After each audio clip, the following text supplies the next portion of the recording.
Good morning, DawgNation. I am Brandon Adams, and this is DawgNation Daily, the daily podcast for Georgia Bulldogs fans, presented today by ServPro. You already know the deal for us here on a Tuesday. That means Jake Fromm before we're all said and done. It means Connor Riley looking at all the big issues related to Georgia here, kind of moving into a post-SEC Media Days world, pre-fall camp. By the way, that is just right around the corner. Also, the latest on UGA recruiting. I'm sure we'll squeeze in some of that with Connor here today. We will follow up on a conversation we started yesterday, the blueprint, the template for how Georgia can repeat as SEC champions and be kind of right there back in the national championship conversation. We'll talk about how the Dogs get that done here today. But off the top, I think you're going to like this. There is an emerging trend in college football that has perhaps not proven to be as reliable as some folks maybe thought that it would. And in not falling into the trap of kind of following after every single trend that exists, I think Kirby Smart demonstrates an important aspect of his leadership and one of the reasons why Georgia's perhaps still very much set up for success. I think you'll like this. It involves a lot from Kirby, an interesting look at something that Georgia hasn't done, which actually now seems pretty smart. So we'll talk about that off the top of the program here today. Glad to have you with us for it. It is DawgNation Daily, the daily podcast for Georgia Bulldogs fans, presented today by ServPro. And it begins right now. Today's episode of DawgNation Daily is brought to you by ServPro. Cleaning, restoration, construction. Presented by DawgNation.com. This is DawgNation Daily, the daily podcast for Georgia Bulldogs fans. Here's your host, Brandon Adams. I think anybody that leads an organization will say, whether you're on your own business or you're some sort of executive or something like that, anytime you're kind of called into a position of leadership, one of the things that makes leadership difficult is the future is not easy to predict.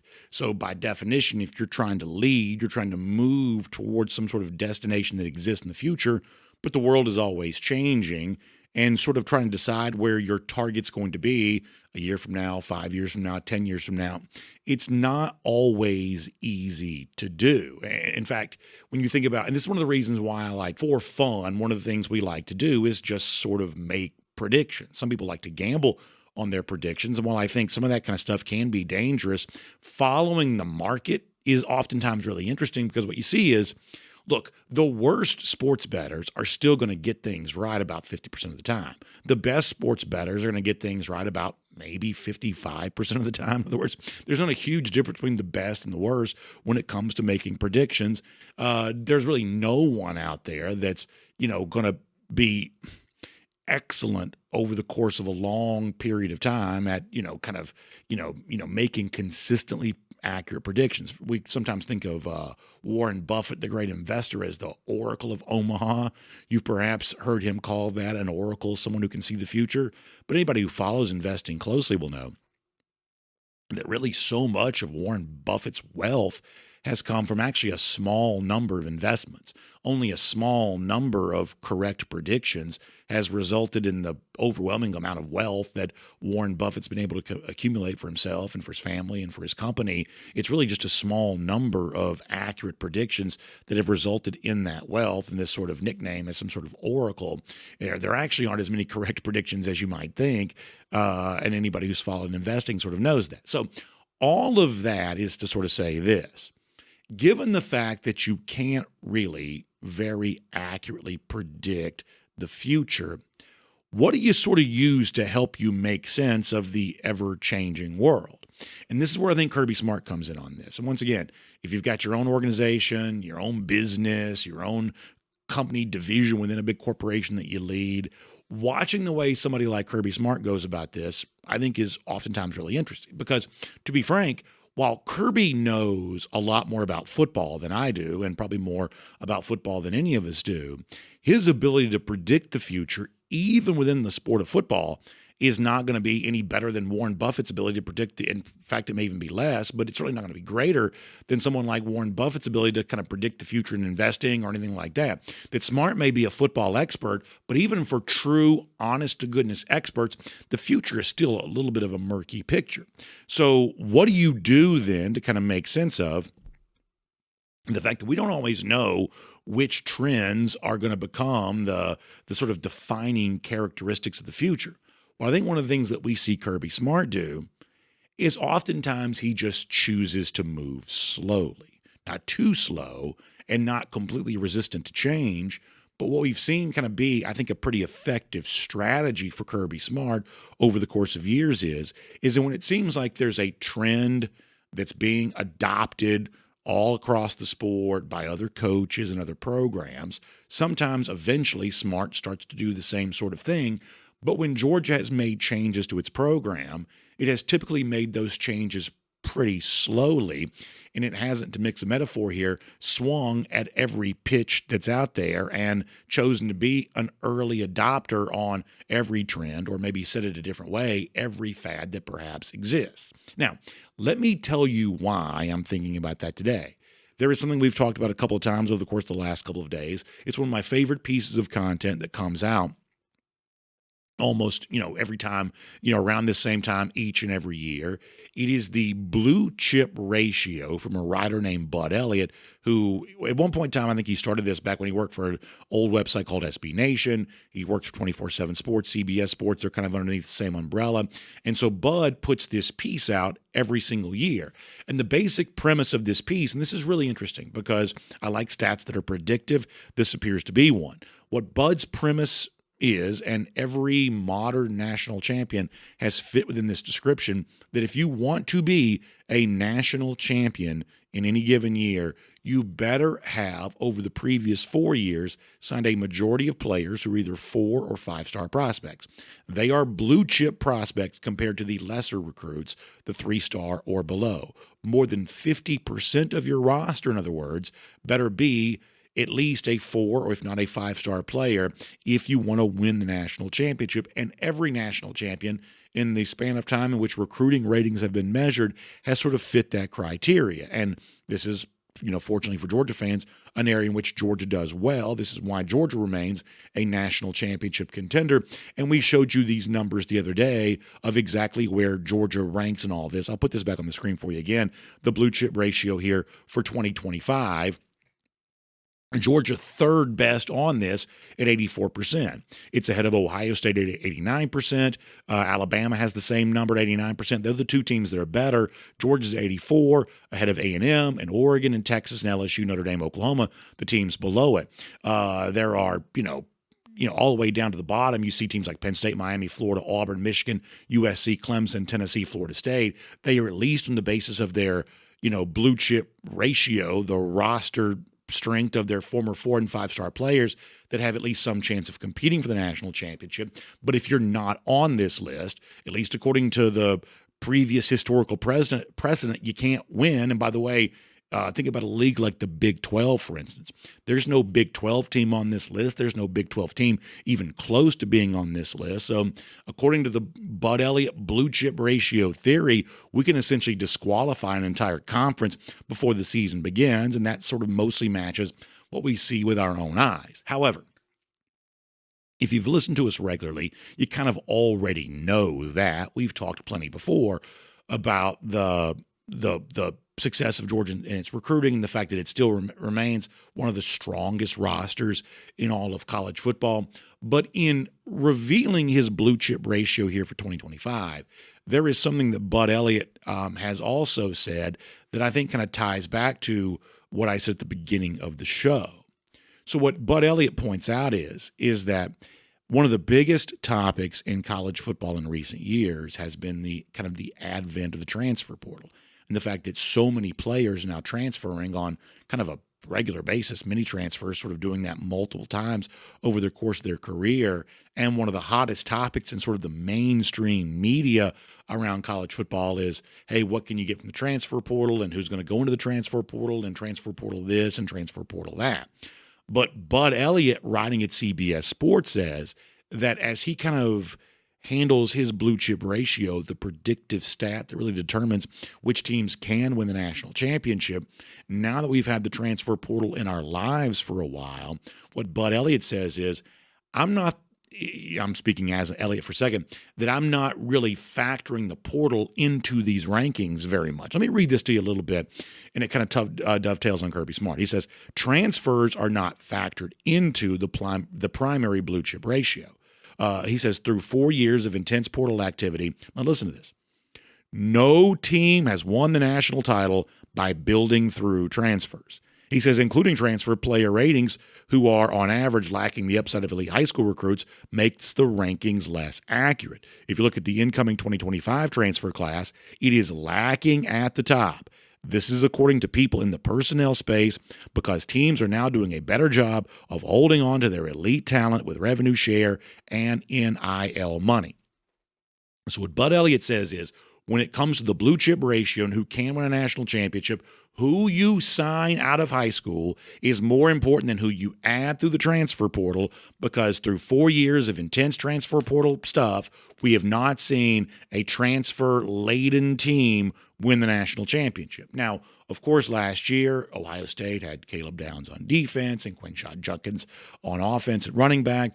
But that's actually a small number of what really did contribute to the Ohio State national championship. They also had a transfer quarterback, for what it's worth, too. But that's discounting the role that players like Jeremiah Smith played for that program and others, that there was actually a lot of roster strength on Ohio State that had been there for the full tenure of those players in their career, that even Ohio State, famous for bringing in some transfers, was still not the sort of transfer-laden team that you would say transfers were the main reason they won the national championship. For all the money the Buckeyes spent, in other words, they spent a lot of that to keep talented players from leaving their roster after the 2023 season. Now, once again, this is where it's interesting for Kirby Smart, because when we first started hearing a whole lot about the transfer portal in the early part of this decade, I think it was assumed that everyone was going to have to go out and grab every single transfer they could as a way of staying competitive and keeping up with the Joneses, so to speak, in college football.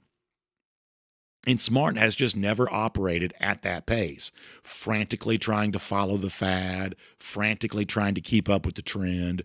Kirby Smart has been a lot more content and intent on operating the Georgia program the way he always has. Now, in 2022, famously, Georgia won the national championship without a transfer, and much was made of that.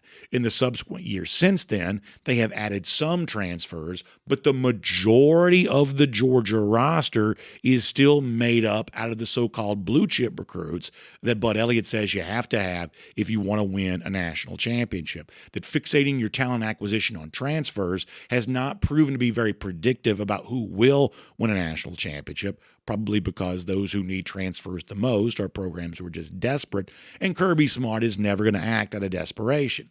And I think this is perhaps an element and a piece of evidence that suggests that Kirby Smart has been ahead of the curve, and it probably, I think, demonstrates one of his strongest leadership characteristics, that Georgia's just not going to chase after the new hotness the way that everybody else is on certain issues like transfer portal. They are instead a lot more devoted to developing their own players, much like Bud Elliott suggests at CBS Sports, the very best teams do. So let's shift and talk about that here for a moment, because last week at SEC Media Days, I think we got some really incredible insight into exactly how it is that Georgia takes its own talent, not reaching for somebody else's starter, but taking its own young players and turning them into starter-level players. Exactly how is it that Georgia's able to do that? Well, we can start with the example of Gunner Stockton from a year ago, stepping in and playing the hero's role in the SEC championship against Texas. He was ready when his number was called, and as Kirby Smart said last week, the example that Gunner Stockton set in that game last December is the sort of thing that he hopes all the Georgia players are watching, and all of them are also waiting and patient and just as ready when their own moment arrives. This is Kirby Smart.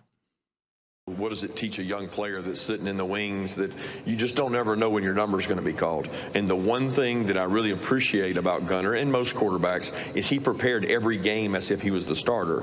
And people can say that and say that's coach speak, But he actually did it. He went in, watched extra tape, and he knew that at any point in time he could be called on to have to go in the game and play. And, he didn't go in a normal environment, where you got a big lead.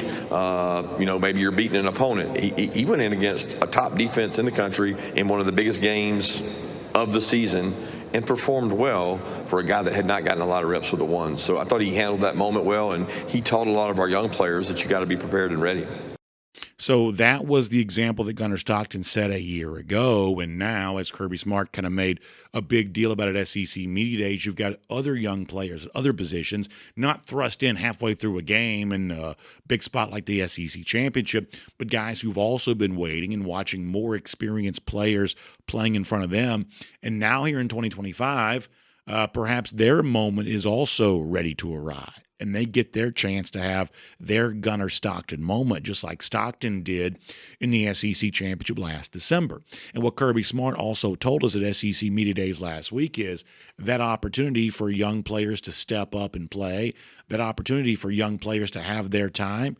Kirby Smart says that's actually created a really nice, fun energy for the program here right now. Once again, here's Kirby Smart on the way in which young players are actually kind of creating a new level of juice for the Georgia program overall. Kirby, one more time. Yeah, I do sense in our practices and our workouts and the things we've been able to be a part of in the spring, there is a youthful exuberance. There is that can be positive and negative. I can sit up here last year and tell you how experienced we were. We had all these guys coming back. They played a lot of football. But are they motivated, and are they really wanting to be great? As opposed to sometimes when it's new, there's a lot more excitement. It's their first time getting a chance to start. It's their first time being a major player in the rotation. So there's good and bad about both. We got to manage that. We got to be patient with them, and we got to get them better. So when you hear Kirby Smart speak the way that he does there, it sort of sounds like the other refrain that Smart echoed repeatedly last week, the notion that he wants his players to play with fire, passion, and energy. And obviously, those of us who are big-time college football fans, we want that fire, passion, and energy built around the belief that, hey, we can get Georgia back to the national championship, that we can go out and beat Texas for a third straight time. We can, beat Alabama for a chance to, kind of correct the record a little bit against a nemesis that's in trouble on UGA. That those of us who love college football like the idea of that fire, passion, and energy from players who are getting their first chance here in 2025 coming because of what gets a chance to happen in college football. And yet, there was something else that Smart also said last week that I will tell you I found to be pretty interesting. I was interested in what Kirby Smart had to say, if you're following what I'm saying right now. Kirby was talking about getting all these young players ready and the fact that with longer, schedules and more intense competition, that maybe perhaps there are some that will kind of dial down the intensity of some of their practices. Certainly that's what the NFL does. You don't see quite the same level of intensity in NFL practices during the season.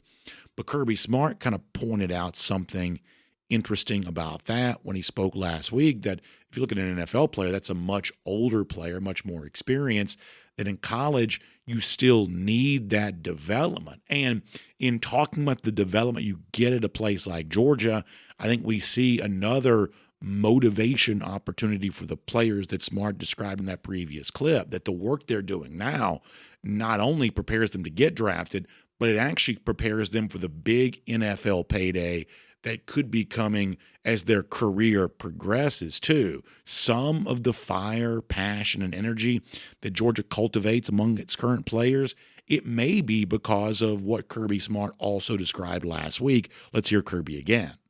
We've got to find more creative ways to get reps and grow players. And, we all study NFL teams the way they go about it.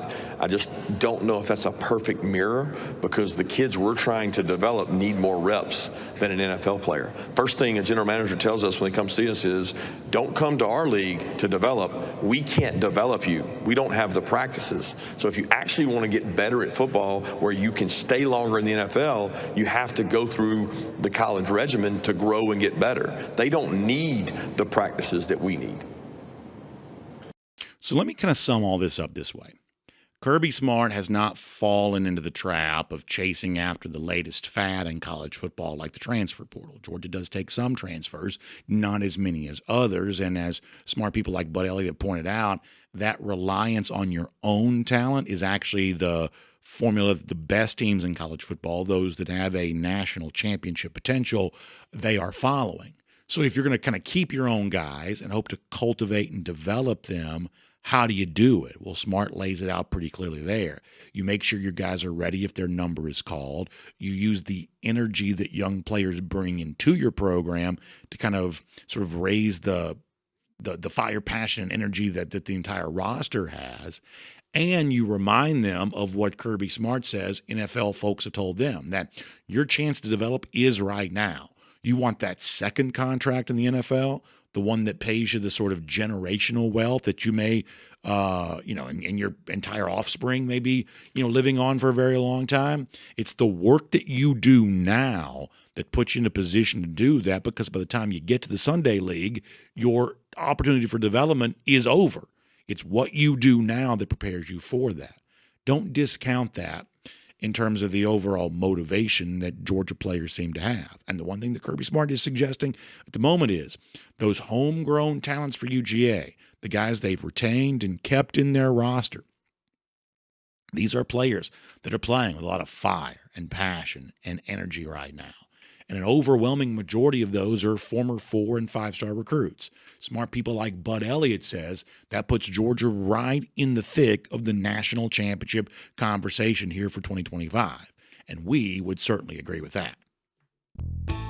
My name's Brandon Adams, and this is DawgNation Daily, the daily podcast for Georgia Bulldogs fans, presented today by ServPro. We are glad you're with us. No matter how you get to us, video, it's 10 a.m., radio, Athens Sports Radio, 960 Ref, podcast, wherever you find them, Apple, Spotify, posting at DawgNation.com, all of the above. We just try to make the show as available as we can on as many platforms as we possibly can. And we appreciate all of you for being a part of it here today. And we also appreciate our friends at ServPro, who make it all possible too. Big messes to clean up. If you're a homeowner, perhaps at some point you deal with something like this, either because a water pipe breaks or your roof has a huge leak, or, heaven forbid, but also a very real thing, maybe a fire breaks out. These are real and oftentimes very scary things that can happen, and the aftermath of this is a huge mess. And honestly, I think probably that creates a lot of stress for you. You're kind of left wondering, can anything be done about this? Can this be put back together like it was before? Well, guess what? That's where our friends at ServPro step in.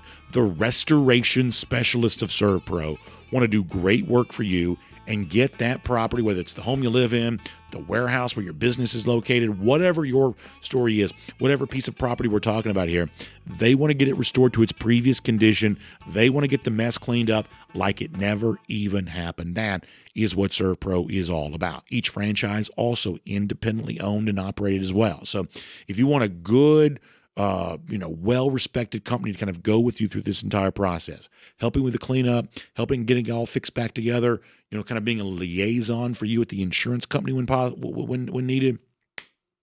That is what our friends at ServPro will do. So please find them online. It is servpro.com, SERV, servpro.com for a lot more on that. Today, we're so thrilled to have ServPro as a part of DawgNation Daily. Okay, in a couple of moments, it's Jake Fromm coming up. Really looking forward to that.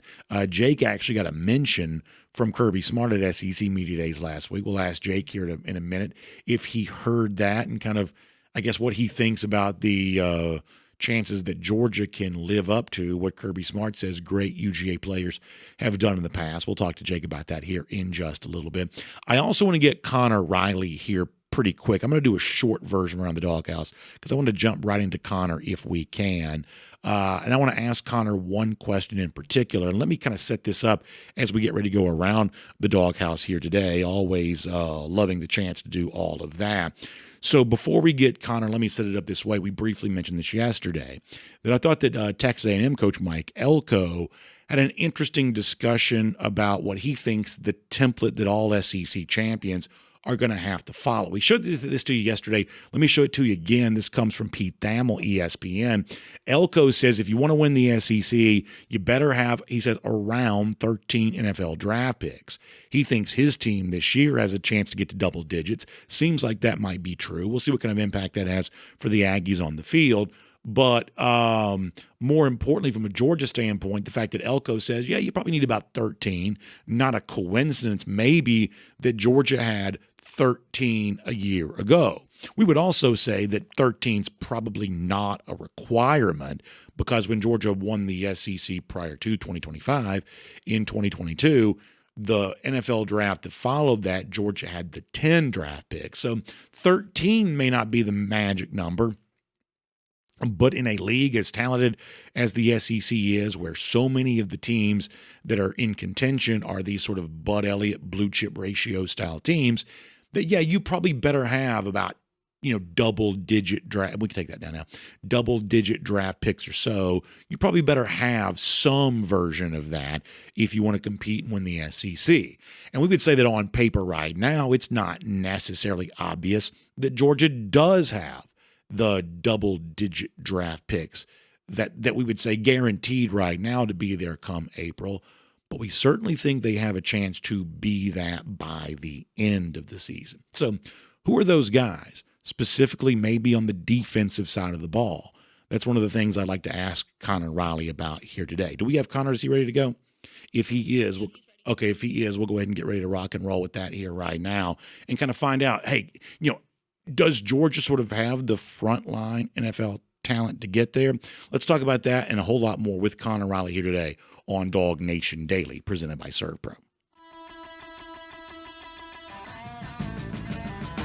From Athens and across the SEC or wherever the recruiting trail may lead, here's a DawgNation.com insider. A lot to talk about with Connor Riley. As I said before, though, I do want to at least address what we were saying right there.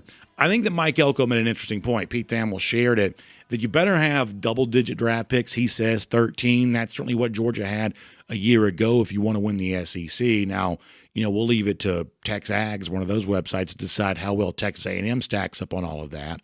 But I do think it's curious to sort of examine how well Georgia stacks up on all of that. Their championship teams, including the SEC championship team a year ago, have had these sort of double-digit, dozen plus, if not 15 draft picks.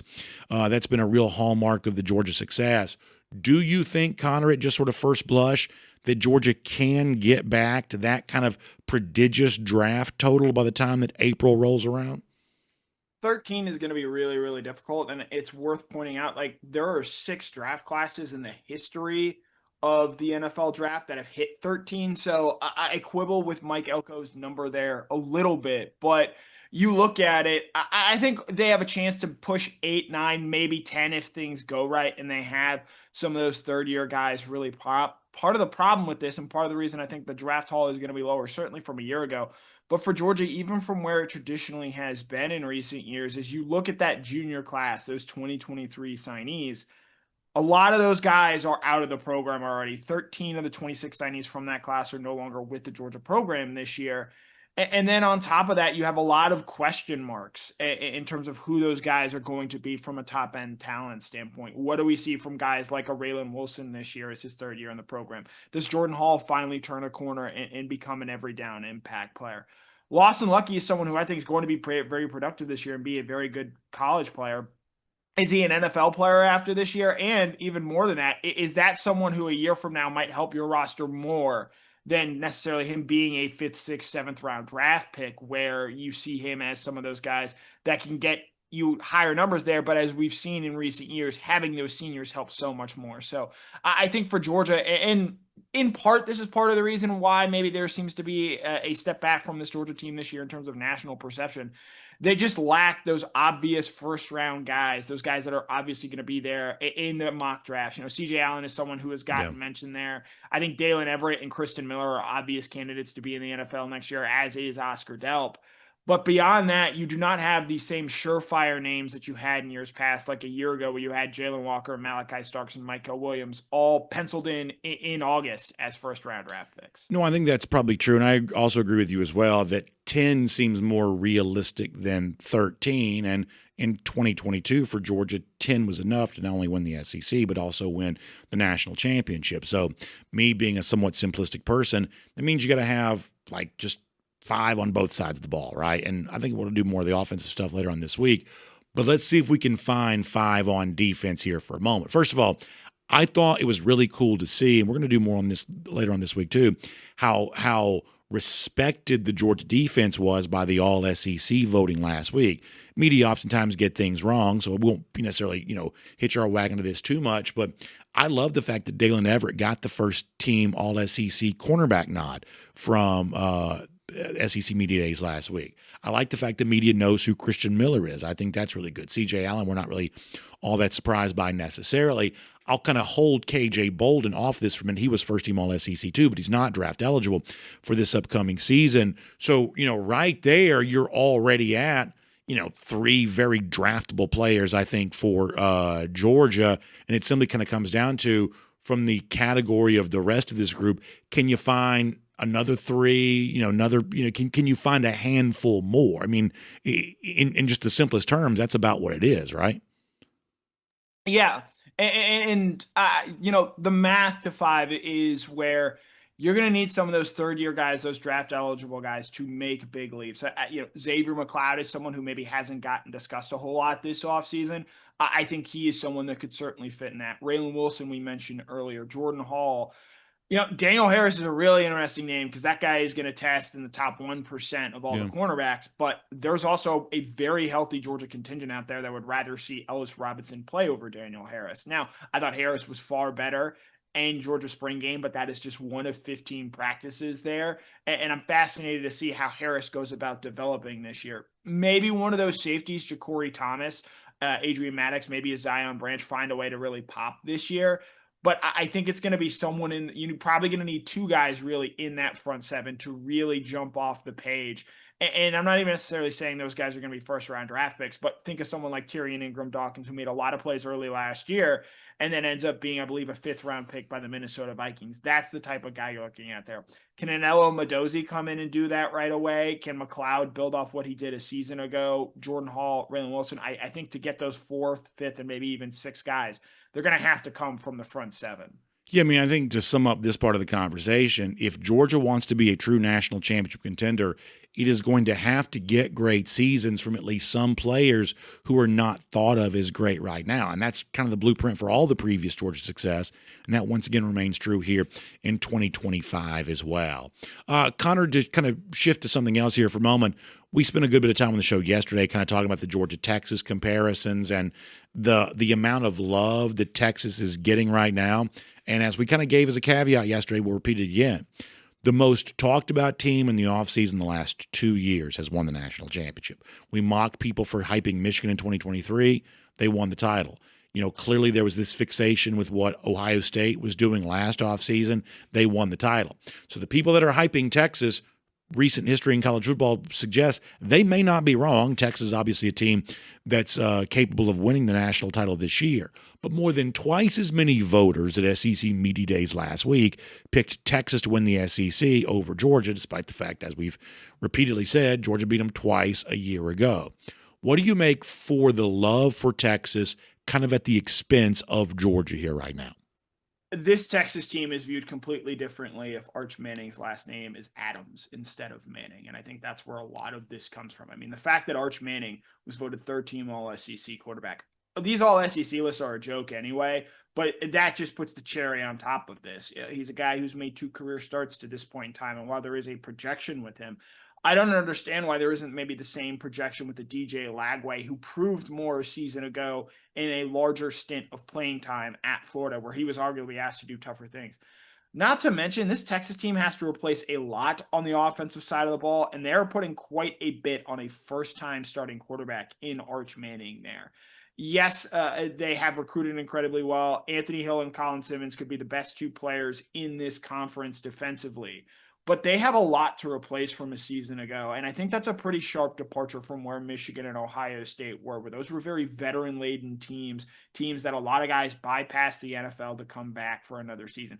That wasn't the case with Texas a season ago. And so I think a lot of this Texas love, this Texas hype, is the fact that both they're a team that is still relatively new.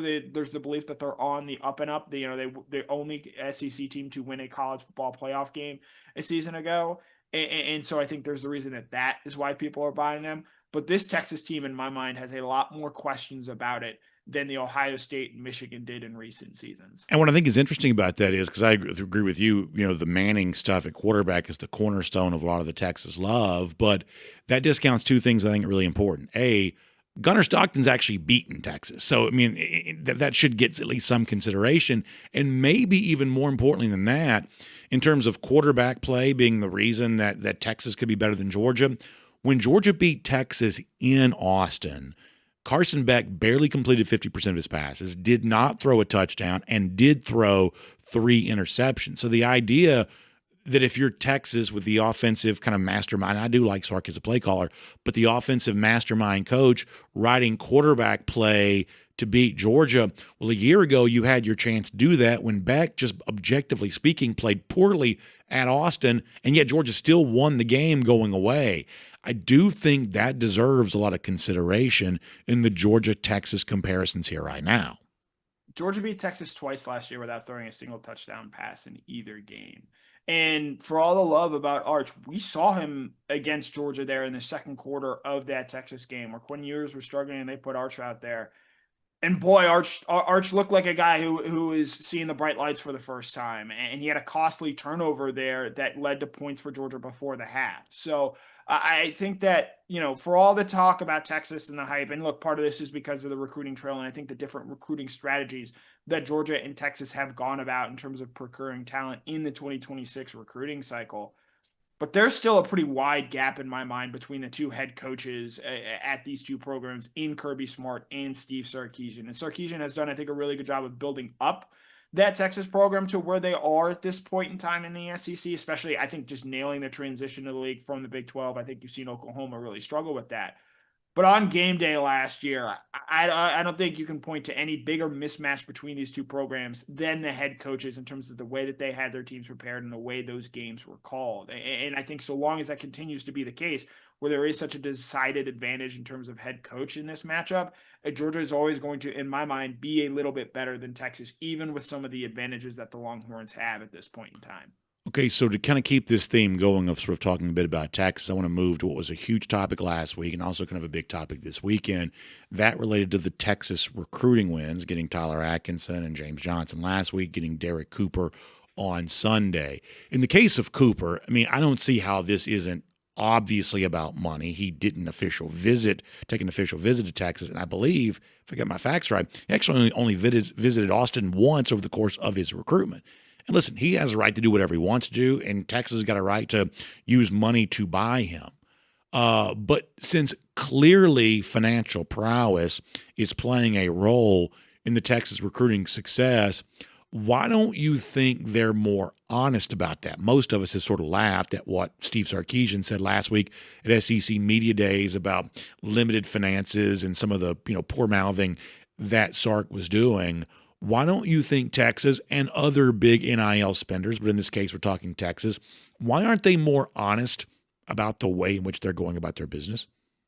People don't want to talk about money because it just doesn't come off well. No one likes flashy people. I think you can look a season ago, Carson Beck opened himself up to a lot of criticism because he was driving a Lamborghini and that sort of thing look, it's easier to just lie and say, hey, yeah, we're doing this the culture way and building this transaction and building it relationship wise than just coming out and saying, yeah, we gave him the best offer and that's why we're getting him. And so I think that aspect certainly plays into it. But, it'll be very interesting 3-4 years from now when we compare these Texas and Georgia recruiting classes, because there are some similarities there. I believe they both have currently 7 top 100 players in their respective recruiting classes, but Georgia still has a better recruiting class in large part because they have 9 more commits. Georgia has as many blue chip commitments as Texas does in their entire class. And in a day and age where we heard Kirby Smart speak so much about the importance of depth and the lack of it a season ago, the fact that Texas is taking, at least right now, 9 fewer players and probably potentially even more than that, given with what Georgia is still trying to do in this recruiting class,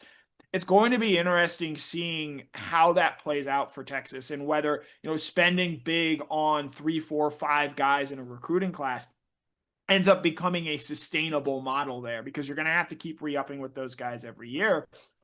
And that just limits the amount of talent you have, especially when you would think, assuming the SEC is going to stick with an 8-game schedule, it's going to be a much more difficult for slate Texas the next time around, as opposed to this time when they are playing Vanderbilt, Arkansas, Kentucky, and Mississippi State, all teams that were voted in the bottom 4 of the SEC Media Day rankings a week ago. No, I think that's right. Let me finish with this as it relates to the Cooper stuff and to a certain extent James Johnson too, I guess.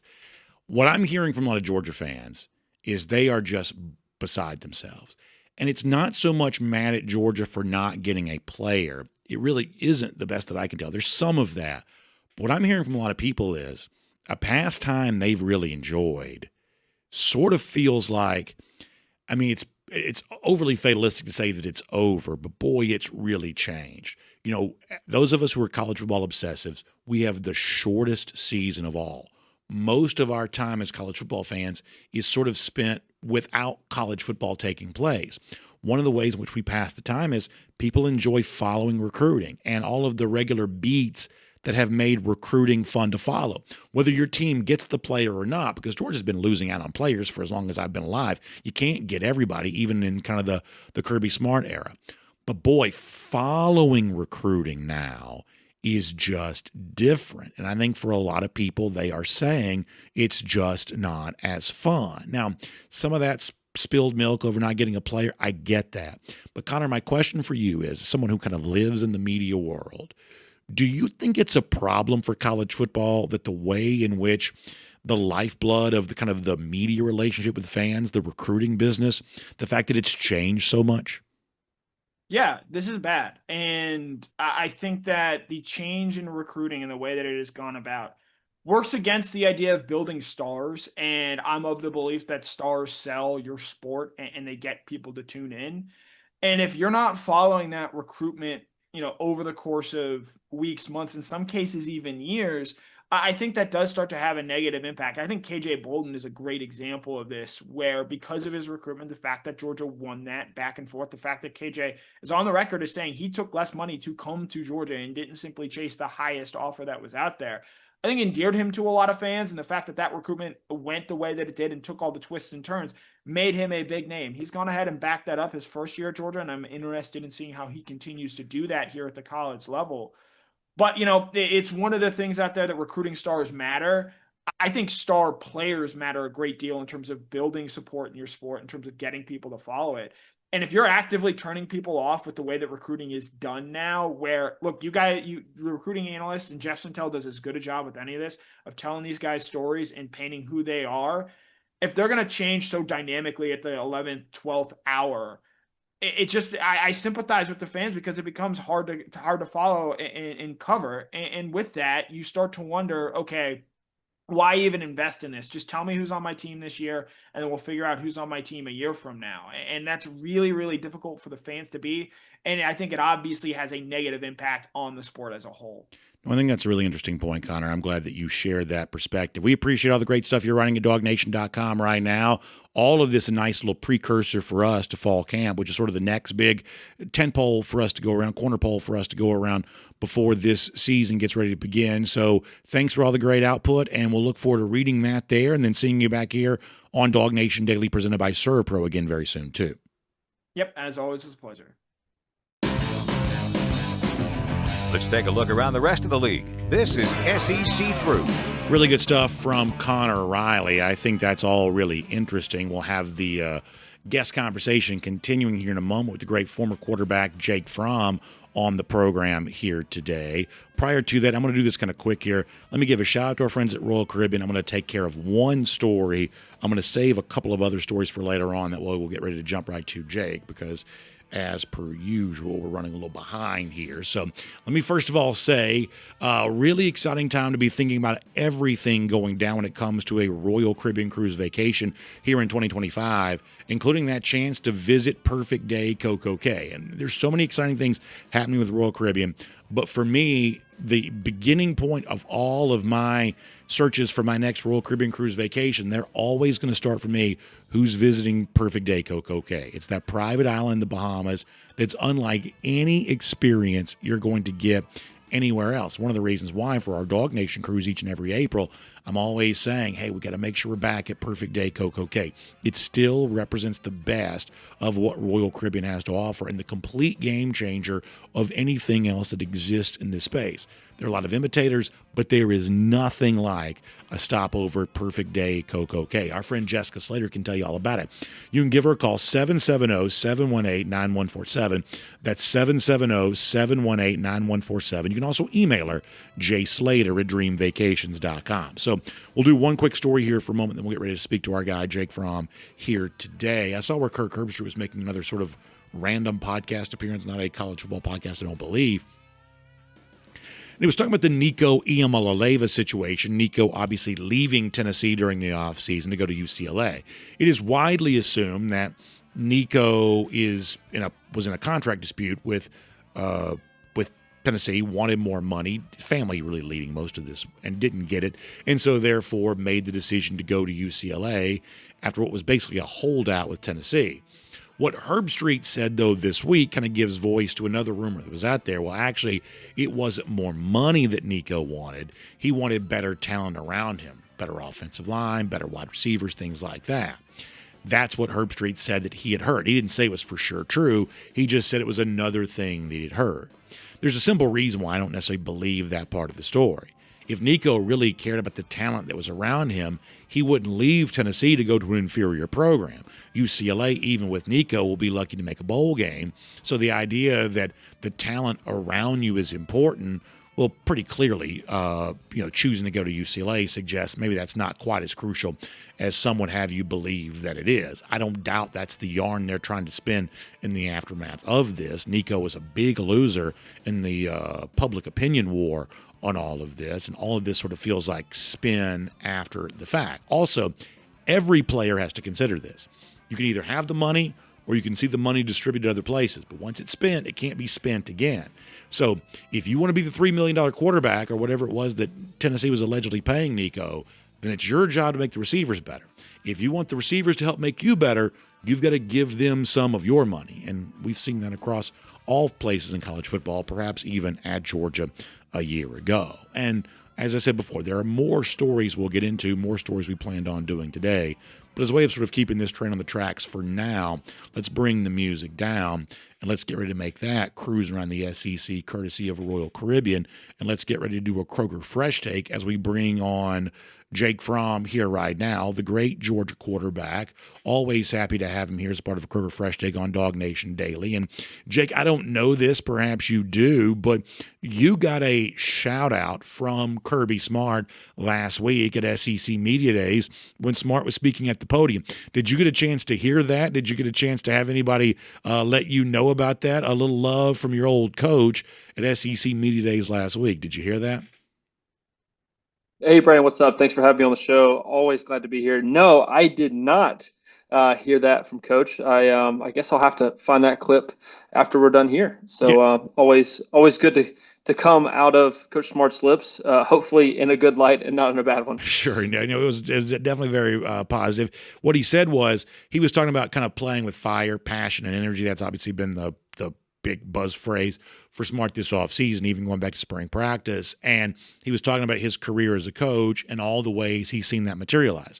Mentioned a few players from Alabama, mentioned obviously Roquan Smith and some of your teammates during your time at Georgia, and also mentioned you mentioned you too. So, getting a little love related to what has been the sort of prevailing theme for Georgia during the offseason. My ears perked up when I heard him say your name there on that. And I guess I am curious. I mean, we obviously saw in your freshman year Georgia break out and have great success. And, maybe you don't have a ton to compare it to because you weren't on the Georgia team prior to all of this. But for veteran players who were maybe hungry to kind of, Nick and Sony and those guys coming back, Davin, Lorenzo, a part of that too, how much of the kind of fire, passion, and energy that Smart said those teams have, how much of that did you first observe as you were beginning your college career? Yeah, it was definitely there, but also, as you mentioned, it was kind of one of those things where you just didn't know any different. Like that's the environment that you walked into, and that was the environment that coach was trying to set from day one. I think it was important as us as a recruiting class as a whole to basically come in and set the tone and kind of change things ultimately for the better. I think the 2017 year was a huge turning point, just really in Coach Smart's career, the turning point in the program as a whole. Man, I think kind of without that year and without that success, kind of who knows where we're at today. No, I think that's really interesting. And, the backdrop to a lot of this stuff is, and I think that Kirby has essentially insinuated this is true, is that, okay, in the age we live in now, the kind of, once again, to repeat the phrase, fire, passion, and energy in a world in which some players are already really well paid, I think perhaps there's a belief among coaches that conjuring up that same level of passion for the sport now is just more difficult to do. You know, you're, kind of the more, I guess, the older guy now, kind of looking in on this younger generation. How true do you perhaps think that is, and how concerned would you be that, the advent of NIL and things like that have made the things that used to motivate players in the past maybe not quite work as well as they used to? Do you think there's a potential chance that really is true? Yeah, I think that is very, very true. I think the recruiting process as a whole is much more difficult. I think from a head coaching perspective, the pitch has changed on why you're coming. Now for Coach Smart, he has tried to hold firm in his beliefs and his pitch and why you come to Georgia. And I think it's to compete, to win, and to have a shot at the NFL. And now the twist with NIL is there, but I think if you start off the pitch with the NIL and about the money, I just your margin for error as far as recruits with maybe not the best intentions or without the best maybe intangibles pop up, and I think the possibility becomes more frequent. So it's a big deal. I think recruiting has gotten much more difficult. The recruiting process is just different, man. It really is. It is a whole new league and a whole new sport. And I don't see it getting any better. And these coaches just have to really adapt to the ever changing times that they're in. So you mentioned the recruiting process, and I was actually talking to our previous guest about this a little bit. So for a lot of us, following recruiting is just a fun thing to do. And so takes a visit here, so might flip there. And listen, it always comes down to, does the guy choose my school or not? So there's clearly sort of a self-serving aspect of this. But for you in the class of 2017 and so many of your classmates at that time, I mean, you were really well known to us by the time you got to Georgia because we'd followed your recruitment so closely. And there were some sort of natural beats of, well, if you visit here, that must mean you're considering here. And if you don't visit there, then we can kind of write that place off. It doesn't quite work that way anymore. There was a big running back on Sunday that committed to Texas. He never took an official visit to Texas, only visited Texas one time throughout the entirety of his recruitment, visited Miami, Georgia, places like that numerous times, visits Texas once, doesn't take the official visit, yet goes there, we would presume, for money. And some of that sort of feels like crying over spilled milk because the player chose Texas instead of choosing Georgia. But there are other examples that don't even have to do with Texas and Georgia. The point that I'm getting to, Jake, for the popularity of college football, if you kind of cut out from the under the legs of something like the recruiting process and the fans who go to the message boards and they're getting the recruiting rumors and they're following the visits and they're paying attention to this kind of stuff, if it becomes sort of as nonsensical at times as it appears to be, do you think in any way that threatens the popularity of college football, or is that just overstating the matter? No, I really think it does. I think there is for lack of better terms, a brand maybe that gets built during the recruiting process. I didn't know that I was actively doing it. It wasn't an intent of mine. It was just kind of organic the way it happened. And me and Richie wanting to try to put together the best recruiting class we possibly could. And it just kind of came throughout that season of life and throughout high school. And I don't know. I guess people kind of like that I was already trying to help the Dogs before I ever really actually became a Dog, with signing on the dotted line. So I think the game has changed a little bit. I think back to the example about the recruit flipping to Texas last minute. I think having a better pulse from recruiting back in the day, was about relationships, and it was about fit, feel, and emotion a little bit. Whereas now, like you said, recruit doesn't even take an official visit to a place. But man, if they get that, that envelope slide across the table there last minute, and it's a number with an extra zero on it that you were getting somewhere else, it's kind of tough to turn down. So that is that last minute kind of ace in the back pocket that you could have that completely changes the game. So I want to reset a topic we've obviously addressed so much during the offseason that relates to Gunner Stockton. Gunner was at SEC Media Days last week. I thought he did a great job, handled every question, and you knew he'd have a lot of poise in that moment. He's just not seemingly bothered by all this, and I think he handled that really well. Yet the other thing that's reinforced is this is a guy that kind of comes into this pivotal season for Georgia without a ton of fanfare. There are numerous quarterbacks in the SEC, Jake, that are getting far more attention than Gunner is. There's some skepticism about how well Gunner stacks up to other quarterbacks in this league here right now. Going back to even before Gunner got his time on the field, I've sort of always thought of you as a pretty big believer in Gunner. So for those who kind of try to figure out where does Gunner fit into the pecking order, the landscape within the SEC, like what's the best argument on Gunner's behalf right now for someone like you who's kind of always expressed confidence in Gunner? For you, where does that confidence come from? Yeah, I mean, for me, man, I know Gunner on a personal level. I know what he's made of. He's made of the right intangibles. He's got an unbelievable work ethic, man. Every time that I'm just casually in the building, stop by the QB room, open it up, see who's in there, man, Gunner is always in there, man. He's always in there watching film. I don't know how he gets any of his schoolwork done. But man, I know him, man. He's got so much want to be great. Now, just having want to that doesn't get it done, especially at this level that we're at. But man, I see Gunner as a person with a good high floor, and man, I don't know what Gunner's ceiling is yet. But man, the floor to me with what's been put around him, Coach Bobo and the rest of the talent that is around him, all the key positions.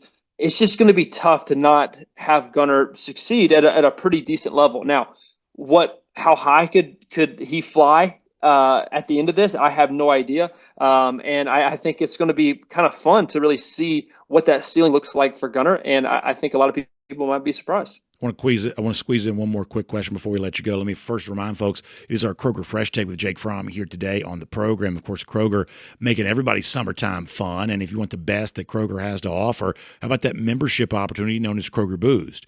You want your groceries delivered right to your house, you can get that for free as a Kroger Boost member. Those refrigerated trucks show up. The produce, the meat, all the stuff that you're buying stays nice and fresh and crisp the way that you want it to. Or how about free grocery pickup? If that's more convenient for you, they'll have it right there waiting on you. Right when you drive in the parking lot, they'll bring it right out there to you.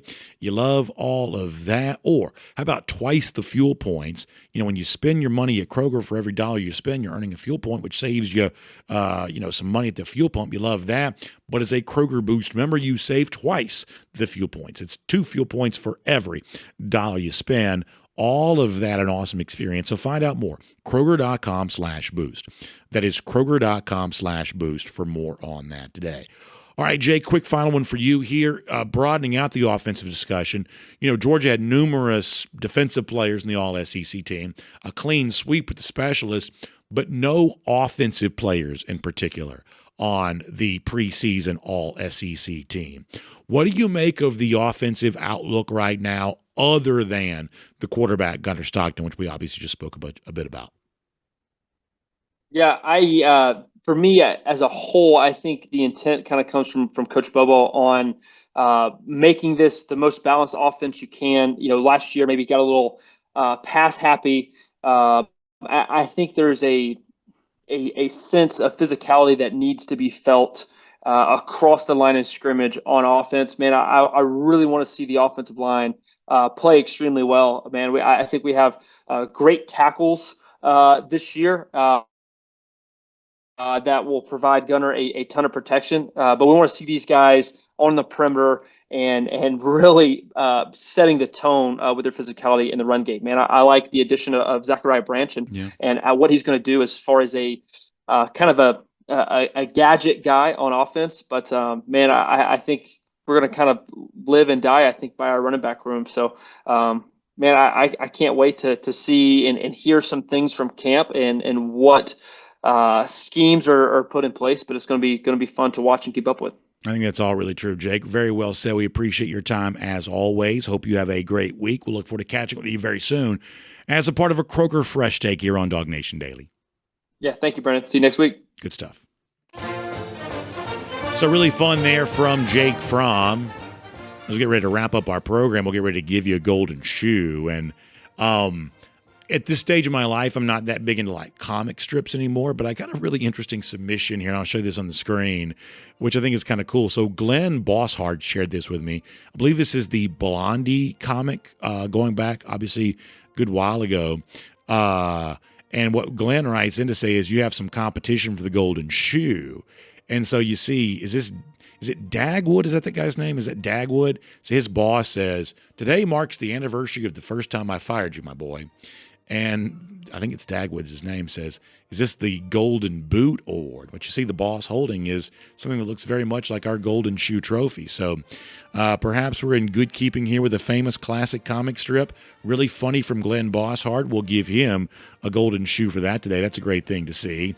And no matter what, boot, shoe, whatever else, we're going to stick it right to Florida that later on this fall. How about 1,718 days? That's how long it's been since Florida has beaten Georgia.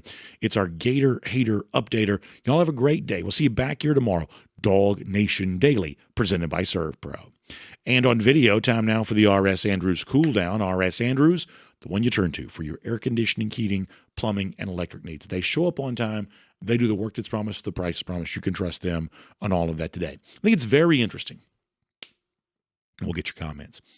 But I think it's very interesting that both Connor and Jake said, when you look at the way in which the recruiting process, as we've known it, and what appears to be sort of a disillusionment with that with some fans, is potentially a problem for college football's popularity overall. Let me give you two quick thoughts on this, then we'll go through the chat, and you can talk about whatever you want to. So when someone like Cooper chooses Texas, putting aside that he failed to choose our favorite team, putting that aside because that's obviously a big part of this, and people wouldn't be saying much about this if not for that. That's probably true. But putting that aside for a moment, I think when it comes to entertainment, storylines that we follow, I think people like to be surprised. I don't think they like to be shocked. And what I mean by that is, think about a movie like, remember The Sixth Sense? And I won't spoil it for anybody that haven't seen it, but The Sixth Sense is probably the most famous plot twist in the history of movies. And what's cool about the movie is after the big plot twist occurs, and by now pretty much everybody knows what that is. In fact, they basically at the time gave it away during the trailer at least a bit. But when the big plot twist occurs, the thing that makes that movie, I think, such a masterpiece is that you can go back and rewatch the movie, and stuff that you would have never maybe noticed at the time was dropped in related to clues that foreshadow the eventual plot twist, that it's this huge surprise, but in retrospect, the clues were always there. And this is what people have liked about the recruiting process. So-and-so gives you the surprise flip, but it's not the shocking flip that comes out of nowhere. In fact, oftentimes when the recruit makes the shocking decision, C.J. Wiley picking Florida State, for instance, the shocking decision ends up not being a very long-lived commitment, and that's the one that usually ends up disintegrating. That it's fun to be surprised, it's annoying to be shocked, and in the past, the recruiting surprise flips, much like a plot twist in a movie, when you go back and look, oh, there was evidence of this, and there was evidence of that, and this thing happened. We didn't realize how important that was at the time, but this ended up being kind of a crucial step along this process. And that, I believe, is one of the things that's made recruiting really fun. And also, just pay attention to this. When it comes to the recruiting process overall, notice, please, and, obviously, some of these we might, in a sense, think of as our competitors, but nonetheless, notice, please, that there is an entire industry of subscription-based college football sites that heavily cover recruiting in a way that doesn't really exist for any other sport. You can subscribe to a news outlet that may cover your favorite team, but by and large, there's plenty of NFL, Major League Baseball, NBA information on the internet that's largely free, that you could follow those leagues very easily just by going to free, readily accessible mainstream media stuff. College football media has always been a little bit of a niche product. A lot because old school media sort of ignored it for a very long time until it simply became too big to ignore. Once again, the sort of rural base of a lot of college football fandom is not always super attractive to a lot of mainstream media. But eventually it just got too big to ignore. And what you saw was, okay, this cottage industry stepped up to serve college football fans who wanted recruiting coverage. This has been a very big part of the college football experience, completely unique to our sport in a way that doesn't really exist for other sports.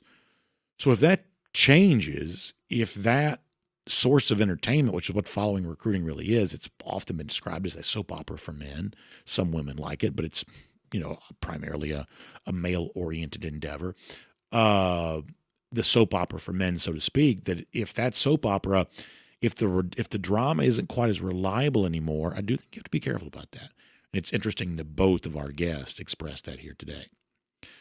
All right. Let me get some comments. Jonathan Aaron says, with the House settlement doing so-called fair market, how do you tell that? Fair market is whatever someone's willing to pay.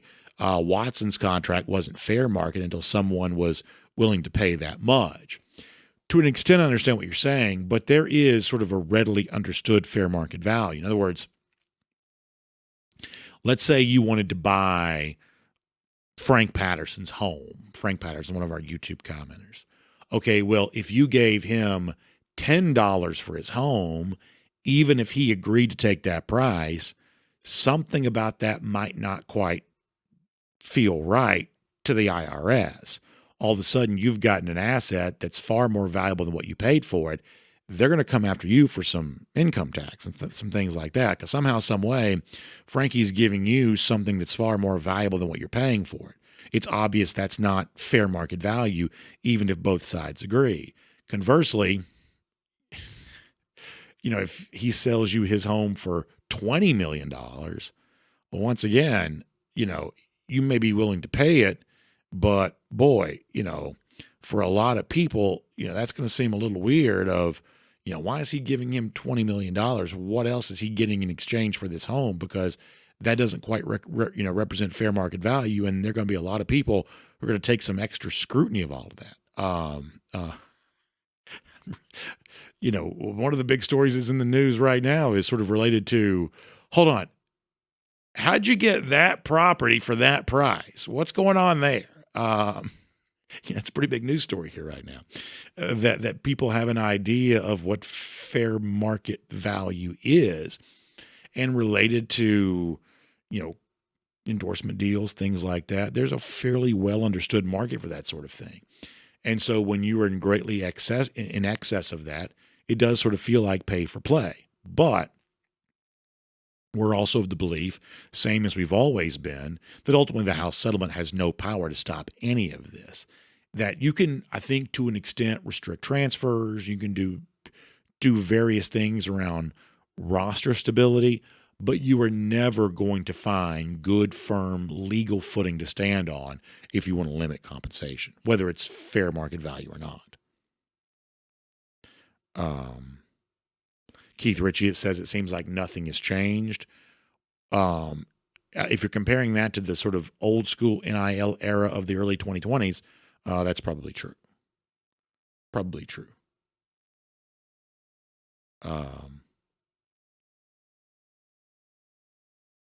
anonymous handle asking about the future of Will Muschamp. Kirby was not too specific about that, other than to say that he will have a role. I think the simplest thing to assume here is that, and no jokes here, but when Vanderbilt's season comes to an end, maybe after that, Muschamp starts spending more time around the program again. That on a daily basis, it seems like Coach Muschamp perhaps wants to be away. We assume, kind of just observing his son go through his football career there at Vanderbilt. But in a normal year, their Vanderbilt season ends well before Georgia's does. So if that's true once again, maybe you could kind of add Coach Muschamp has some institutional knowledge moving into a postseason. That would be kind of a nice thing. I do think he brings a lot to the table. I think he's a strong voice. He's obviously, a football expert. I think his loss is probably a little bit of a, I don't think it's calamitous for Georgia necessarily, but I think you do feel some effect from that.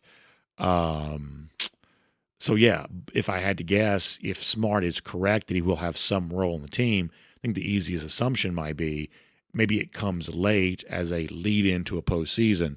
Certainly hoping Georgia's a big part of all that.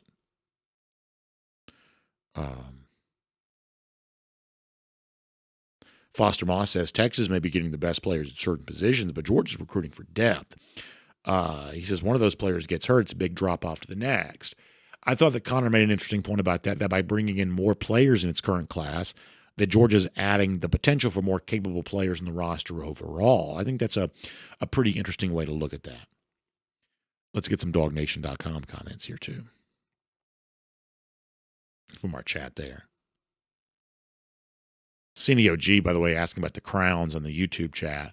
Yeah, this is sort of a new thing they're doing. It's very similar to the old Facebook top fan badge, which our buddy Tennille made the hats for, which I thought was really fun. For whatever reason, I find the YouTube crowns to be a little distracting. I'm glad that y'all are earning crowns. I think that's cool. I'm certainly thankful for your participation in our chat, but it makes it a little harder for me, someone who's kind of ADD prone as it is. It makes it a little hard for me to see what the comments are saying. Let's see what else.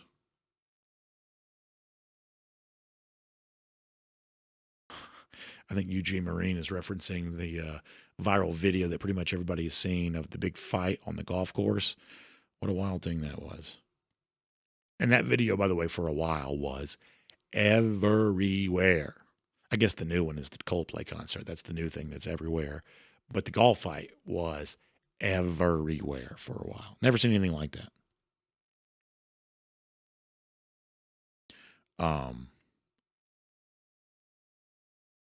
Senior Dog 54 says, have you noticed that no non-professional thinks they could beat a pro golfer, tennis player, or tackle an NFL running back, but occasionally you see a non-professional challenging a former pro boxer or an NHL player to a fight? He says he blames all this on alcohol. Well, in the case of like Jake Paul fighting Mike Tyson, I think a lot of this kind of comes down to, and this is where I think it gets really suspicious, because you could bet this. Tyson's well beyond his, prime, of course, was dealing with some health challenges.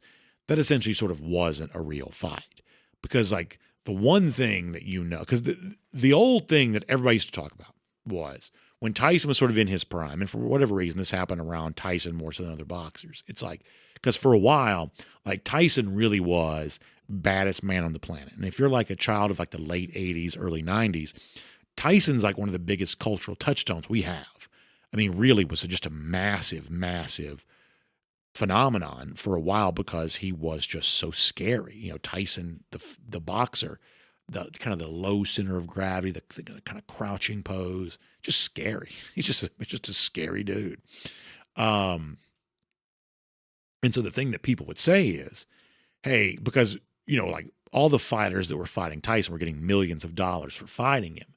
And like the old line would be, hey, would you get in the ring with Tyson, for one round or even like 1 minute for blah, blah, blah $1 million? Because like a lot of this happened around Michael Spinks. This was a huge fight when I was a kid. Big fight, super hyped. Tyson versus Spinks. And Tyson knocked him out within like 1 minute, kind of knocked him out like a body blow, which was weird, but nonetheless, that's how it happens. And so it became this thing of, well, Michael Spinks fought Tyson for 1 minute and got paid X number of million, however much it was. Would you fight Tyson for 1 minute for blah, blah, blah $1 million? And a lot of people would say, this is like obviously pre-internet. This is just, honestly, I don't know how, when I look back on this era, I'm always like, where were these conversations taking place? Because this sort of sounds like something that would go viral on social media. We didn't even have the internet. We had no social media, but people were saying this sort of thing a lot. I guess it was just in real life, face to face, because that's all we had back then. It's kind of interesting, but that's the way it was. The point is that people are like, oh yeah, man, I'll get in a ring with Tyson for 1 minute for, let's say $2 million, whatever it would have been back then. And in my mind, I'm like, no, you wouldn't.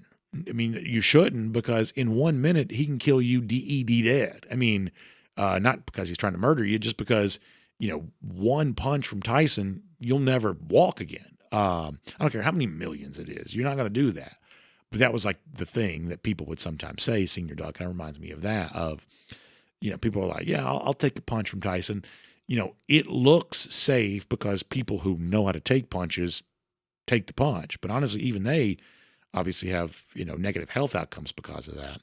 The average civilian in the ring with a boxer like Tyson would literally just die.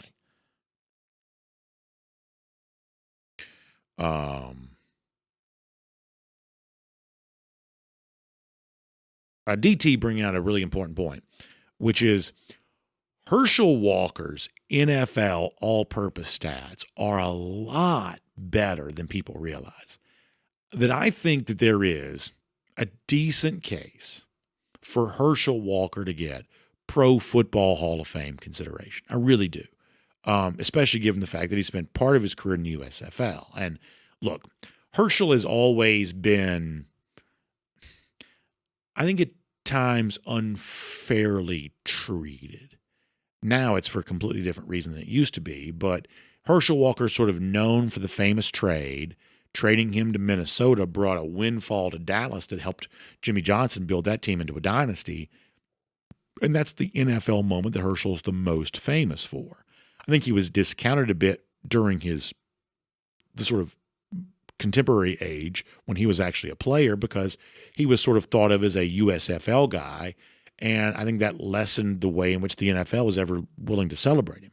But when you realize that he played early years in the USFL before coming to the NFL, and he still had the sort of all-purpose success that he had, I mean, I think there's a better case for Herschel Walker as a Pro Football Hall of Famer.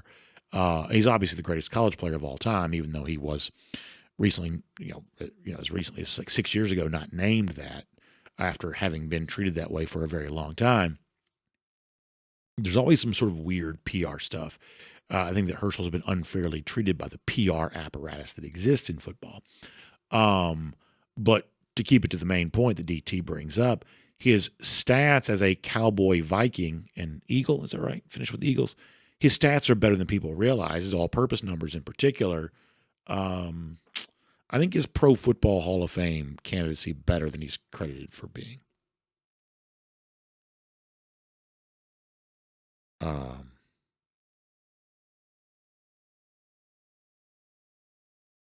DT, I think, brings up a really good point. Let me go to Facebook for a minute. I guess there's also some chatter over here about the so-called running back university conversation, which means y'all need to go bring our guy, I mentioned Frankie a little earlier, y'all need to bring him in on that, because there is nobody, and I mean nobody, who lives, I would say for any topic, more so than Frankie lives for defending Georgia's honor as running back university. Frankie is all about that for sure. All right, let's get some Facebook comments. We'll see how folks there are doing today.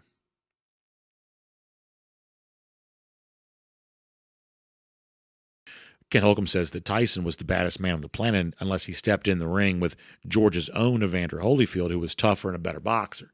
Yeah, obviously certainly a great moment for Holyfield getting the win against Tyson, and then the very weird, ear bite in the rematch, which was just a strange thing that ever happened. Just, I mean, once again, kind of pre-social media, early internet.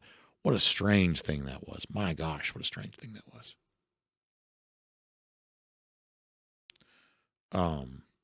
Grady Darcy, along the same line, says nobody wants to step on that field against a D1 athlete in college, much less against Georgia, Texas, Bama, Ohio State. There are a lot of people that actually think they would until they're actually face-to-face with these humans. It's nothing like, yeah. So my experience on this is I've been occasionally bumped on the sideline, as a sideline reporter or something like that. I've been occasionally bumped on the sideline by, a player the size of what you're describing. And man, I'm just telling you, you can feel it in your soul. And that's just kind of being bumped by a player. Forget, and that's why I'm always amazed by who was the gal from ESPN a couple of years ago that just got mauled at Georgia. Like, that would really hurt. And she just hopped right back up. To her credit, she did a great job of that. The famous gal, I forget her name, just hopped right back up. Really amazing. But the actual contact on the field, we have a tendency to downgrade in our mind what is commonplace. And we see these boom, big full contact collisions all the time, and we just think that's the normal course of action for football. It takes so much personal courage, though, to willingly do that. And I say this all the time as it relates to high school football, because, if you're the lead blocker, whether it's the guard pulling, or a lot of times in high school, they kind of do the thing where like the H-back sort of acts as the pulling guard. If you're a blocker and you step into the hole against an oncoming linebacker, even the willingness to do that is such an amazing human trait, masculine trait, to even be willing to just sort of step in there and absorb that blow. And I'm telling you right now, that's just the sort of thing you either want to do that or you don't. And I'm not ashamed to say, I didn't want to do that. I really didn't. I wish I did. I'd be a better man if I would. But when it came to like high school football and stuff like that, the willing embrace of that kind of contact, that just was not in my nature. It just wasn't. And I wish it was, but it just wasn't. I'm amazed when you get to the highest level and that level of athleticism, the extent to which, because look, there are some players, the most talented wide receiver, stuff like that. If you're fast enough, or the quarterback, the rules protect you, you have reason to believe that in the normal course of football, you're not going to get hit that frequently. And maybe if you do, you're not going to get hit that hard. Receivers going over the middle and taking the big shot. There's actually a lot less of that in football than you may think. But there are other positions where you just know that, I'm here for the fight. I'm here for it, and I have to sign up for it willingly. It's like a old coach once said, that you may run a 4.40, but if you hit it 4.8, it doesn't help me very much. In other words, you may be a fast straight line runner, but if you slow down before contact, well, eventually you're going to get found out. It's the guy who runs fast to the target and then runs through the target. Boy, what a thing that is. It was Laura Rutledge, by the way, that got blasted. And I mean, honestly, I'm telling you, she took a big hit the ground, and then just hopped right back up. It takes a lot to do that.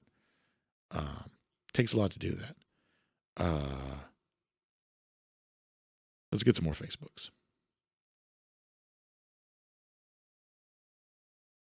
Brian Whitaker on the subject of Buster Faulkner. Yeah, obviously Buster was a good part of the Georgia staff. Another example of Kirby Smart, I think, kind of identifying someone that that the rest of the world didn't really know a lot about. Convinced him to leave Southern Miss, where he was offensive coordinator, came to Georgia to be an analyst. And I think he played an important role here. I think they knew that he was a rising star in the coaching ranks, still very young when he got here. Buster's next stop is a head coach. If I had to guess, Tech will probably have him one more year.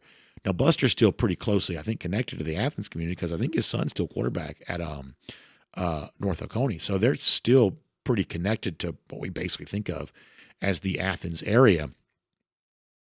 But Buster's about to be a head coach. In fact, I think that he's probably already, been in the mix for some head coaching jobs. And I believe he's probably about to be a head coach. Let us see what else. Brian Whitaker says he still thinks that Georgia has the better team overall than Texas. I think that could very well prove to be true. I really do. Could very well prove to be true.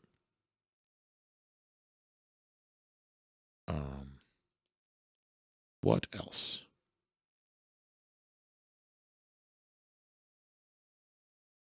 Let me go back to YouTube here for a minute.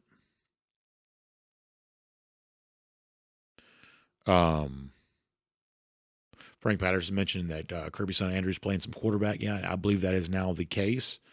Very good athlete. Very good athlete. Alan Hampton says that Herschel's years in Minnesota were not very productive because they gave up too much to get him. And yeah, I think that's one of the reasons why, Herschel's not remembered as fondly as he should be in the NFL, because people just sort of think of him as trade bait for what became great success for Dallas. But it's not his fault that Minnesota gave up so much for him. It's really not. Anonymous Handle says, have you considered using Restream or StreamYard for the podcast? Both platforms have chat aggregators that could put all the comments on one platform. So we do use that sort of technology. A couple of things here is the kind of aggregator thing that you're describing does not bring the DawgNation.com in there. So even when we use that, and for like some of our breaking news videos and things like that, we will just use, one of those type of deals. So it doesn't quite do that. Also, to use that exclusively the way that some podcasts do, you don't have quite as much control over the graphics on the screen. And we're all about our graphics here. We like our sponsors and stuff like that. So and by the way, for those of you who are trying to get started in this world and things like that, the barrier to entry technology-wise for streaming video and stuff like that is so much lower than it was when we started 10 years ago. It's just amazing how much all of this has changed. And putting a broadcast out is a lot easier than it used to be. But if you want to give good love to your sponsors and things like that, still requires a little bit of a different streaming situation. So we do use a lot of that kind of stuff. It's one of the ways in which we get all the broadcasts out to all the various platforms. When we first started doing this on video, and for some of you who know a little bit about this, it's really funny. So, we have a regular video production set up back there, but to get to all the platforms, this is going back to like 2017, 2018, that time, 2019, maybe even too. It's like for every platform we were on, we had to have a different laptop. And so we'd go from the main video we call switcher type thing to the place where the Twitter stream was, and the place where the Facebook stream was, and the place where the YouTube stream was, and the place where the blah, blah, blah. All of those had to have their own separate laptop. It had this video setup way back then had so many fail points. It was just such a convoluted thing to try to do. And then one day, the kinds of platforms that whoever it was mentioned, all of a sudden now broadcasting to all the platforms was much easier. Now, we can't have easy in our life. We have to make things a little bit complicated. So we still have a completely different setup for how we do the show at DawgNation.com. So even with stuff being easier, we still find a way to make it hard. But yeah, so we do use some of that for some videos sometime, but there are some limitations for the regular show that prevent us from doing that.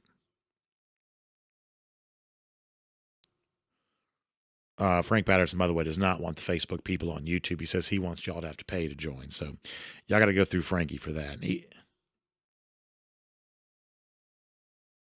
Kayla Meyer says, can you expand on why you think Auburn is definitively better than Florida this year? Go Dogs. So from a blue chip ratio standpoint, they're both pretty similar. They're kind of mid-60s.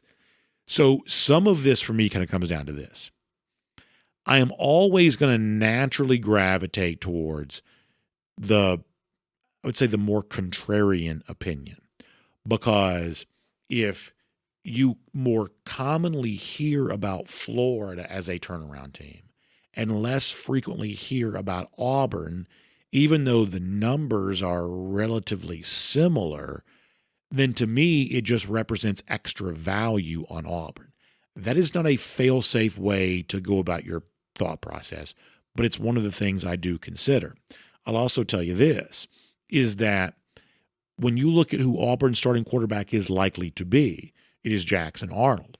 Arnold struggled last year at Oklahoma, but there are plenty of people who will say that the Arnold struggles are kind of built around what it's like being a quarterback on a team led by a defensive-minded coach. And that's sort of what Arnold dealt with Brent Venables. There are plenty of people who will tell you that Venables did not handle Arnold particularly well. And Jackson Arnold is himself a former elite recruit, not as highly rated as DJ Lagway was, but a former elite recruit. We have also seen Hugh Freeze in his career be an expert play caller. He probably hasn't been that at Auburn here thus far, but he has had Peyton Thorne as his quarterback. We think Thorne's pretty limited. So if you compare the two coaches, Napier and Freeze, this is a Hugh Freeze who's led teams to a Sugar Bowl twice, who's beaten Nick Saban twice. This is a coach who's had some professional accomplishment. By comparison, I'm not beating up on Napier as a Gator hater here. I'm just as a little bit younger, less experienced coach. I think he's younger. A little bit younger, less experienced coach. He just has less in the way of professional accomplishments. I feel pretty confident saying that, in my mind, Hugh Freeze is a better coach than Billy Napier is. Maybe Napier does things in his career to change that, but I believe that right now, Freeze is just a better coach. And so that's another reason why I'm a little more comfortable with Auburn. The other point that I'll make is the big weapon I think Auburn could have is this could be a really good collection of wide receivers. And when you stack talent within one position group, especially if it's a premium position, that can be really important. Cam Coleman, Singleton coming over from Tech. They've added others too, and they have others from last year's roster. But this could be a really excellent class of receivers. That could make them pretty dangerous. So, yeah, I do. I think that Auburn's like to be better than Florida, even though the market is sort of moving in the Gators' direction. Final comments. Foster Moss says, what's your season prediction on your second team? You know what I'm talking about. I believe this is more mockery for having touted Texas A&M in the past, I believe. Maybe, this is the year they finally break through and do something. I'm not particularly high on them right now. I don't really like Marcel Reed at quarterback necessarily. I also think it's kind of a bad vibes time around A&M overall. However, as Elko has pointed out in the quote that we've read, and as the blue chip ratio suggests, raw talent, this is a far more talented team than people realize. But I can't quite buy into them being a sleeper. But it's important to note, Elko thinks they'll have double-digit draft picks. Their blue chip ratio is in excess of 80%. So from that standpoint, they're probably being overlooked. And their win total is right there around, 8 or so? So on paper, this is thought to be a pretty good team, more so than they're currently being given credit for. Pete Williams, by the way, says he was once an offensive guard and said, I used to love to punish that defensive end. Well, you've got to love it to want to do it, and I'm glad you enjoyed that time. That's really cool to hear. Green Soldier, by the way, great to see him in the comments section today, says that Billy's got a real issue with letting go of play calling. And Green, it's amazing to me that this was such a hot topic as recently as November. It was kind of a sort of a demand for how he could keep his job. You got to make big change to your offensive coaching staff. They really didn't do that. And yet somehow they're just sort of running it back with kind of a renewed sense of optimism. I don't think it will take very much at all to get Florida kind of right back into the sort of negative feelings they found themselves in, kind of the midway point of last season. I really don't think. I think that the current level of support Florida's getting may be a mile wide, but it's about an inch deep in my mind. And some of that's obviously perhaps wishful thinking. I'm obviously the Gator hater. We have so much built around that. But I believe I'm probably right about this. Anonymous Handle says, I think A&M is most certainly better than Auburn. It's important to note they're predicted to be. What we're talking about here is the surprise, somewhat contrarian take. There will be a surprise in the SEC somewhere. We're simply trying to identify what it is. Auburn meets my criteria for a surprise. All right, final comments. Green Soldier also reminding us that, Florida had a massive staff surge where they had like 100 people dedicated to football. All those golf shirts surrounding their team picture. That's what he's referencing. He says, well, all that money, willingness to spend, I don't know how they whiffed on DC. Yeah, the Austin Armstrong thing turned out to be an absolute disaster. Another one of these, names that Florida fans have touted to us as the sort of genius, diabolical genius that was going to ruin Georgia's success. At one point, Austin Armstrong, we were told, was the next Kirby Smart. These Florida fans have whiffed so much in terms of who it is they've touted as the coach that's going to change everything for them. At one point in time, Armstrong was that guy, at least in their mind.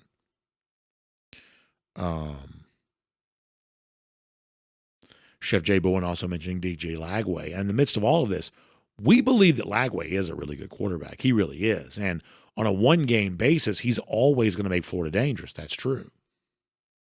It just seems like a lot right now for Florida. It just seems like in the sort of hot take industrial complex that we live in, they're just getting, I would say, more love than is warranted.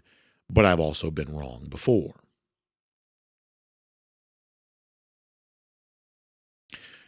Sean Lee checks in to say, buying players and developing players are two different things. That's the difference between Georgia and Texas.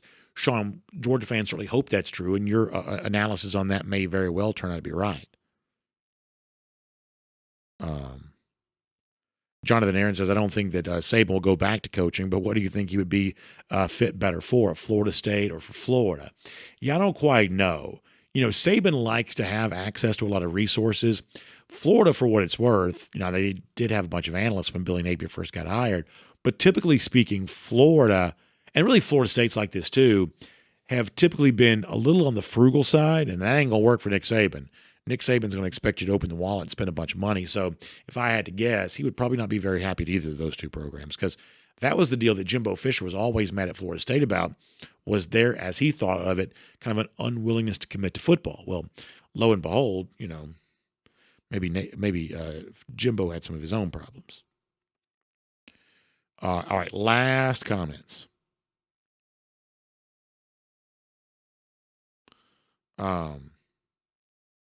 West J Dog fan, speaking of Hugh Freeze, did y'all see the latest SEC shorts? That's the video that comes out. He says the theme of the video is the past, learning what happens to college football in the future, and they had Hugh Freeze on the golf course, which is very funny. Very funny. West GA, appreciate you sharing that. Randy Hall says, how about a DawgNation local event soon? Yeah, I don't know about that. We're hopefully getting ready to announce a big event. So I guess trying to get some of that figured out. But hopefully getting ready to announce a big event, but a slightly different one than what you're describing there. So I don't know.